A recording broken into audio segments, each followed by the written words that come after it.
على في سطور الدكتور درويش خالد البرازي، مجاهد وأستاذ جامعي ومستشار قانوني.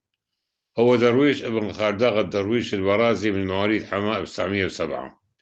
تابع دراسته الابتدائية في حماة، أما دراسته الإعدادية والثانوية فقد تابعها في المدرسة اليسوعية ببيروت، حيث حصل على شهادة دراسة ثانوية عام 1925. انتسب إلى كلية الحقوق في جامعة اليوم بفرنسا، حيث تخرج منها عام 1929.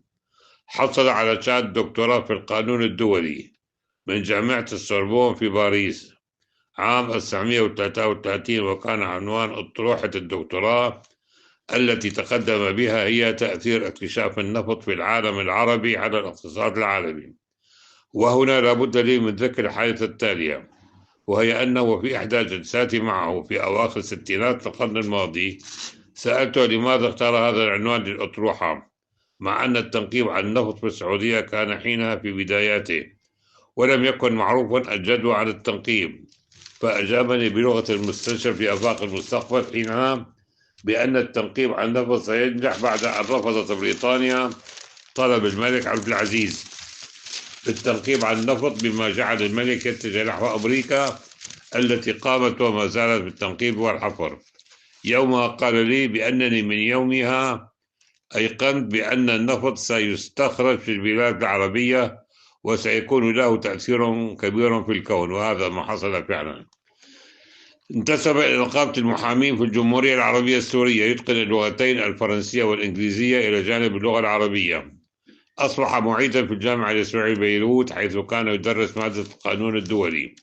شارك في الجهاد ضد الفرنسيين عند اندلاع ثورة حماة عام 1945، وكانت وظيفة والده خالد الدرويش البرازي مكانا لتجمع الثوار ومدهم بالسلاح والعتاد والغذاء. أصبح مستشارا قانونيا لشركة نفط الكويت KOC في عام 51 وحتى عام 57. في عام 1957 عاد إلى حماة، حيث تفرغ لإدارة أملاكه وأعماله. كانت الجلسة معه ممتعة وشيقة، وكانت أحاديثه تجمع بين الأدب والشعر والاقتصاد والأسفار.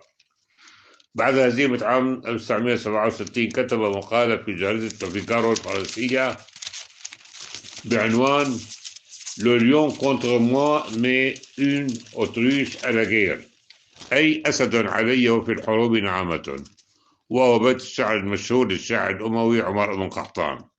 في تلك المقالة كان الدكتور درويش يسخر من النظامين المصري والسوري من منقولتهما برمي إسرائيل في البحر خلال ساعات، وجعجعة المذيع أحمد سعيد من إذاعة صوت العرب، مما حدب النظام السوري في حينها لسجنه في الأمن السياسي بدمشق مدة عام منذ تموز 67 وحتى عزيران 68. توفي عام 1971، حيث شيع إلى مثواه بموكب المهيب المحامي معتز البرازي.